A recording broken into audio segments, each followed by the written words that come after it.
thank you very much. I'm slightly so much stuff in my pockets, so I'm like, what do I do with all these amazing toys? Anyway, we'll better turn it on, otherwise it won't know. Anyway, how are you? You're right. Cool, good. So, right, it's me. I'm obviously a bit taller in life than I am on the screen, and a slightly less big head. Just so you know kind of where I'm coming from, I work for the Nominet Trust at the moment. Does anyone know who the Nominet Trust is? No, that's good, otherwise the next one will be terribly dull.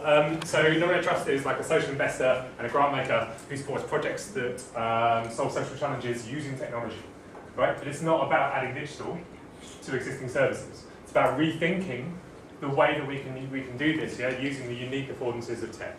Okay, so that's obviously quite an exciting place. So that's not what I'm going to talk about today. This is so you know I'm not just some random who's walked in. I've got quite a strong practice background, public sector and charities as well. Yes, that's good. So, in terms of like looking at evaluation and impact assessment, I want to break into a little bit about the methods that underpin that and the way in which we do that, because I sort of think we're missing a trick. And if you talk about co-producing impact evaluation, impact assessments, I talk about evaluation rather than impact assessment, partly because evaluation is from a French word, I've got a terrible accent, like evaluate, which means to find value in something, which is rather nice. And partly because impact assessment sounds like you're punching someone in the face. So that's that. So in terms of this world, right, and especially if we're talking about co-producing outcomes, we have this wonderful dream, yeah, which is like, yeah, participant plus intervention is happy place. Yeah, that's what we everyone likes to think. The reality, if you could describe it, would be a bit more like that, right? It's a pretty complex world, yeah. On top of that, another way, if you like cartoons, which I do, this is the reality. It's Mr. Messy. This is kind of the world that we're living in. So if you're talking about co-producing these and developing them as individuals, and also having a cohesive understanding of what is a complex and ever-changing space, right? How do you do that? That's the question that I sort of set myself a while back. So one of the challenges I have is this. Like a lot of the kind of evaluation and impact assessment stuff is about manifesting or articulating or accounting for social value, right? Does that make sense? Cool, good. Otherwise, I'm totally on a sticky wicket. So the idea is question: how do you manifest? How do you capture that social value, right? So this is my thing. Financial value is subjective. So social value is inherently more so. So that's quite a different and interesting place, because then you have to start thinking, why is that and how do I do that? The reason I believe that is because different people have lots of different accountabilities within their organisations. They have accountabilities upwards, towards boards or funds, it could be sideways, or downwards, towards stakeholders, towards beneficiaries, towards project participants. Yeah, all of this thing is a lot of multiple needs going on in any one situation. So therefore, to try and capture what that is impossible, because it's perceived differently by different individuals. Everyone's got a different theory of change about how they believe the world works. Yeah, people have got different values about how it is. So we're in a very, very, very there is no truth, right, in this space, to pick up a phrase, right? So what are you going to do about it? That's my kind of question. The other thing is that we often conflate the purposes of evaluation. And I think we sort of forget that part of it is around internal reflection on a model to develop your practice. Part of it is around an external articulation of value. And that, as Sue quite rightly said, is dependent on the audience to who you're talking to, right? Because value is once again manifested in different ways. Yeah, so you have to articulate that value in a way that's important for people. So let's dig into that a bit more. That's obviously the best way to talk about it. Which is that. So the reason for this is my thing. So if it's go with it, it'll be alright. So the idea here is like if you want to talk about value, the best way to talk about valuation is about, because part of it is about, you have to have, like, if you're evaluating something, you have to have a demonstrable articulation of the value and the direction and the change that's caused. Yeah, we talk about distance travelled, right? And that's how far your duck is moving through the water. Yeah, because it's about the distance travelled. What's the demonstrable change? Reduce social isolation, increase confidence, increase well-being, whatever it is. This is the demonstrable movement against a particular scale. Yeah, so that therefore is how much is this duck moving. However, all like cost-benefit analysis, awesome. All the kind of outcome stuff, brilliant. That's all like, we're doing that, we're dealing with that. What we've kind of forgotten though, is what's going on underneath the surface, right? How is your duck moving? Yeah, which is in terms of, it could be strapped to someone's head. I don't know. It could have amazing feet. Yeah, we don't know that, right? But if we want to improve our models and we want to improve our practice, that is an inherent part of the process. We need to reflect on that. The problem is that outcomes and stuff, you're looking for measures against specific scales. Yes, and you're already looking to capture value in a particular way. If you start doing that under the water, you'll miss what's going on because you don't know what's there. So you don't know what you're looking for. So therefore you have to have a very different methodology to try and capture that value or to try and understand what's going on. So, yeah, is that right? Cool, good. Okay, so, oh yeah, this is the other thing. The other problem with that is the reason that's a duck, by the way, and not an iceberg, this is just to make you feel a little bit queasy. The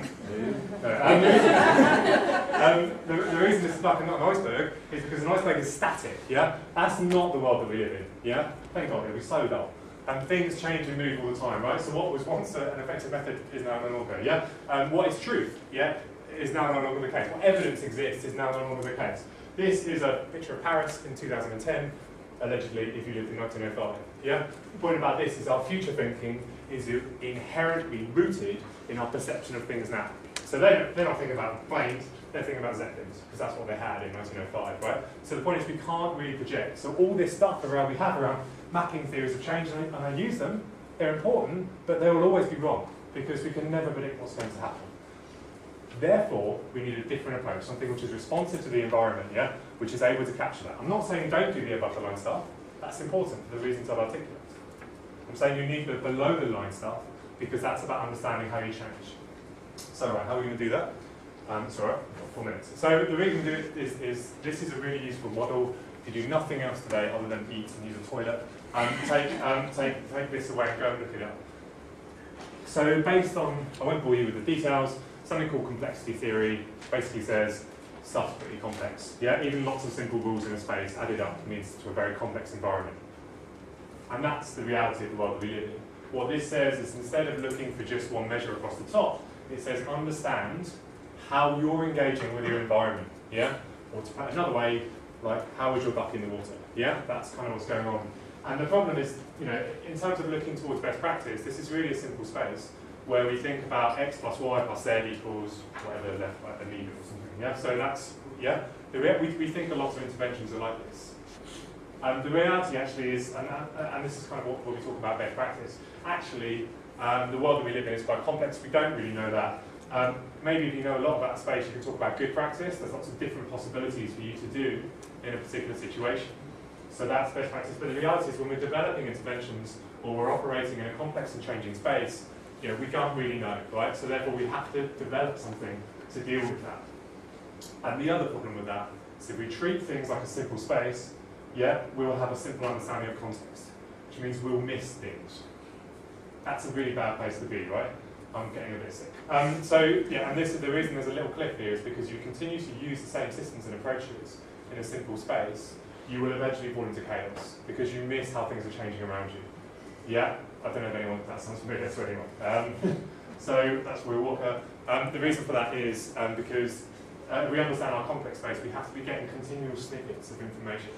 And if you're not intelligent, you haven't got intelligence about how the space is changing or moving, you're forever faced with a sort of unclear picture of what's going on. So the question from a methods perspective becomes how do you get that information?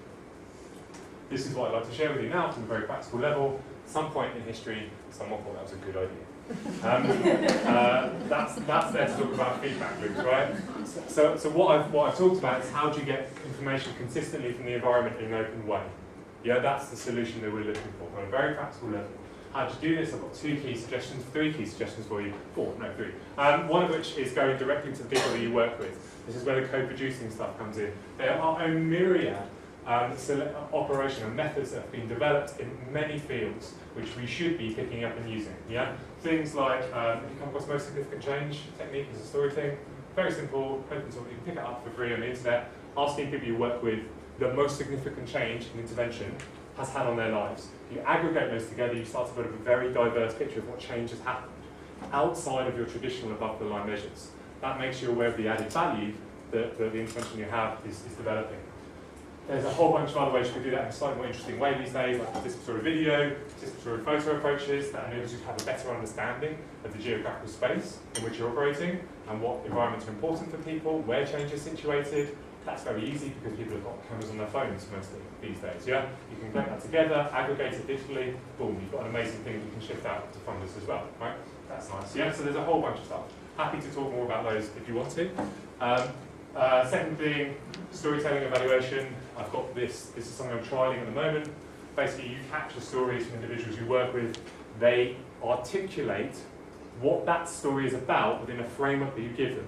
So you get a story, and you get some information, for example, where it was, who it was with, yeah? what that allows you to do is to aggregate the data about the story to have a better understanding of the context and the environmental factors which control what actually happened. It's amazing. Last thing before I stop is the role of data. Very important to make you understand unforeseen things. This is the first ever infographic in the world. Florence Nightingale basically changed hospital practice during the Crimean War. She didn't look for the obvious stuff people were looking for. She just started sifting through data about when injuries happened and found that cleanliness was a pretty big factor. No one knew that at the time. She got it through data. So there you go. That's me. 3 things you should do. Have a chat about them afterwards. Thank you very much.